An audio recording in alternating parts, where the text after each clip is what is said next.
About 5 years ago, I lived downtown in a major city in the US. I've always been a night person, so I would often find myself bored after my roommate, who was decidedly not a night person, went to sleep. To pass the time, I used to go for long walks and spend the time thinking. I spent 4 years like that, walking alone at night, and never once had a reason to feel afraid. I always used to joke with my roommate that even the drug dealers in the city were polite. But all of that changed in just a few minutes of one evening.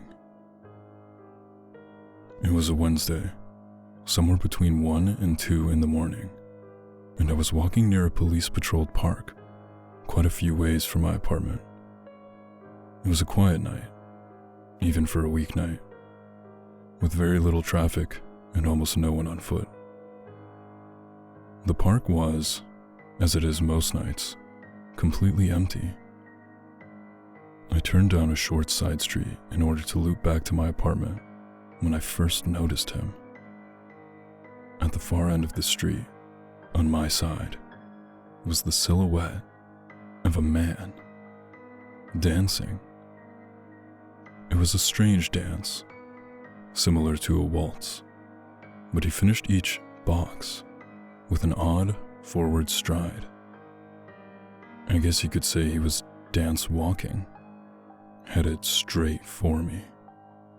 Deciding he was probably drunk, I stepped as close as I could to the road to give him the majority of the sidewalk to pass me by. The closer he got, the more I realized how gracefully he was moving. He was very tall and lanky, and wearing an old suit. He danced closer still until I could make out his face. His eyes were open wide and wild, head tilted back slightly, looking off at the sky.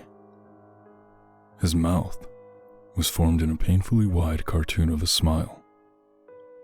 Between the eyes and the smile, I decided to cross the street before he danced any closer. I took my eyes off of him to cross the empty street. As I reached the other side, I glanced back, and then stopped dead in my tracks. He had stopped dancing and was standing with one foot in the street, perfectly parallel to me. He was facing me, but still looking skyward, smile still wide on his lips. I was completely and utterly unnerved by this. I started walking again, but kept my eyes on the man. He didn't move. Once I had put about a half a block between us, I turned away from him, just for a moment to watch the sidewalk in front of me. The street and sidewalk ahead of me were completely empty. Still unnerved, I looked back to where he had been standing to find him gone. For the briefest of moments, I felt relieved, until I noticed him. He had crossed the street and was now slightly crouched down.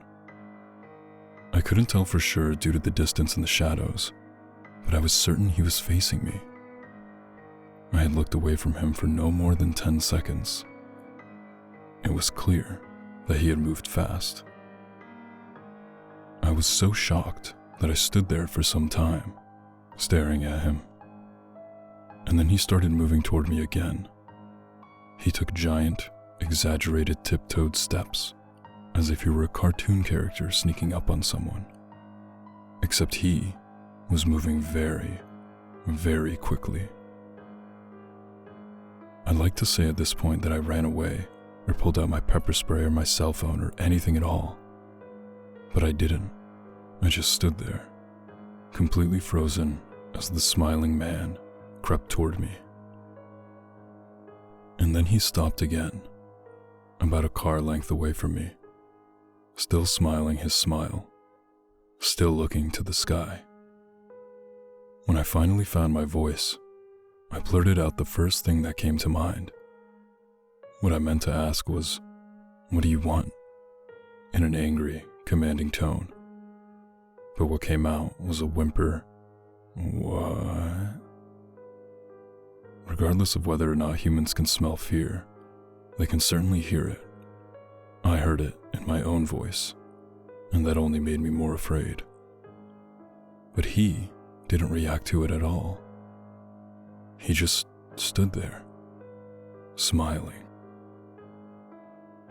And then, after what felt like forever, he turned around, very slowly, and started dance walking away, just like that. Not wanting to turn my back to him again, I just watched him go until he was far enough away to be almost out of sight. And then I realized something. He wasn't moving away anymore, nor was he dancing. I watched in horror as the distant shape of him grew larger and larger. He was coming back my way, and this time, he was running. I ran, too. I ran until I was off the side road and back onto a better lit road with sparse traffic. Looking behind me then, he was nowhere to be found. The rest of the way home, I kept glancing over my shoulder, always expecting to see his stupid smile. But he was never there. I lived in that city for 6 months after that night, and I never went out for another walk. There was something about his face that always haunted me. He didn't look drunk. He didn't look high. He looked completely and utterly insane. And that's a very, very scary thing to see.